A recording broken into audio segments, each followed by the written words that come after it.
Hello बच्चों, कैसे हैं आप। आज मैं आपके लिए लेकर आई हूँ दिवाली की कहानी।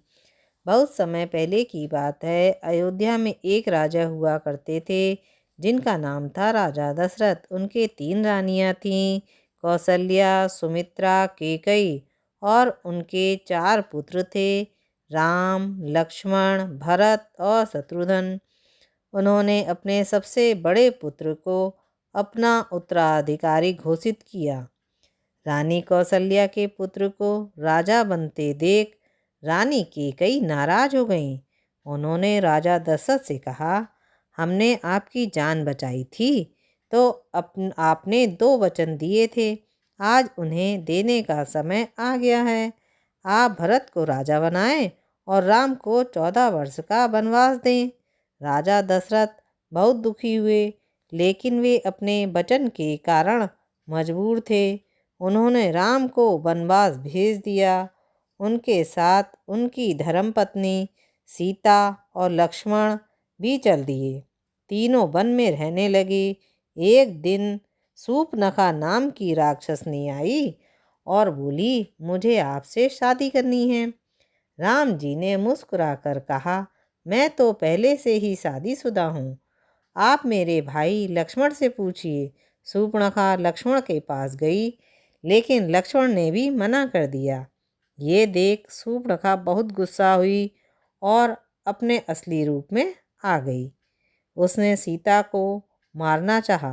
तभी लक्ष्मण जी ने सूर्पनखा के नाक कान काट दिए। सूर्पनखा रोते रोते अपने भाई रावण के पास गई, जो लंका का राजा था, जिसका नाम था रावण। उसने अपनी बहन का अपमान होने से उनसे बदला लेने की ठानी। उसने एक राक्षस को सोने का हिरण बनाकर वन में भेजा।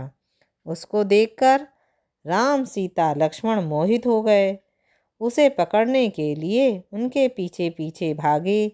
इतने में रावण अपना रूप बदलकर सीता जी के पास आया और सीता जी को चुराकर ले गया।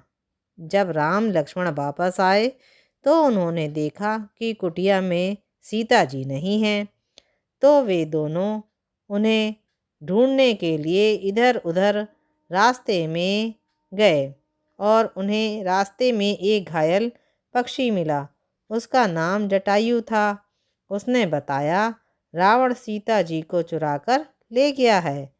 उसने उसे रोकने की बहुत कोशिश की, लेकिन रावण ने उसके पंख काट दिए। राम लक्ष्मण लंका की ओर चल पड़े। रास्ते में उन्हें बानरों और भालू की सेना मिली और उनके साथ रावण से युद्ध करने चल पड़े। इस सेना में एक बानर थे, हनुमान जी। वे काफ़ी शक्तिशाली थे। वे उड़ भी सकते थे। वे पहाड़ों को अपने हाथ में उठा सकते थे। वे हनुमान जी उड़कर समुद्र पार करके गए। उन्होंने देखा रावण ने सीता जी को कैद कर रखा है। यह देख वह वापस राम जी के पास आए, उन्हें बताया।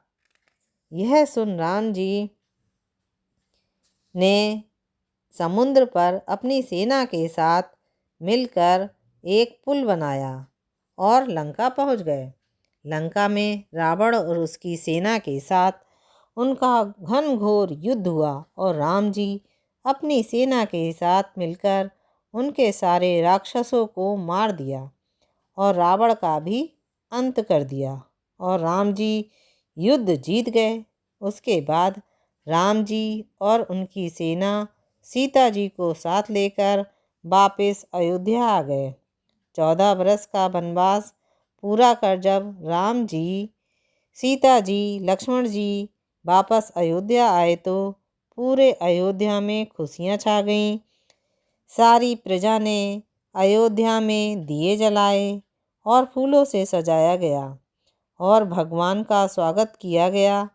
रावण पे राम की जीत का उत्सव मनाया गया और तब से हम कार्तिक अमावस्या को हम बुराई पे अच्छाई की जीत का त्यौहार दीपावली मनाते हैं। हैप्पी दीपावली बच्चों। आपको मेरी कहानी कैसी लगी? अच्छी लगी तो जल्दी से सब्सक्राइब कीजिए, लाइक कीजिए, शेयर कीजिए। फिर मिलेंगे नई कहानी के साथ। बाय।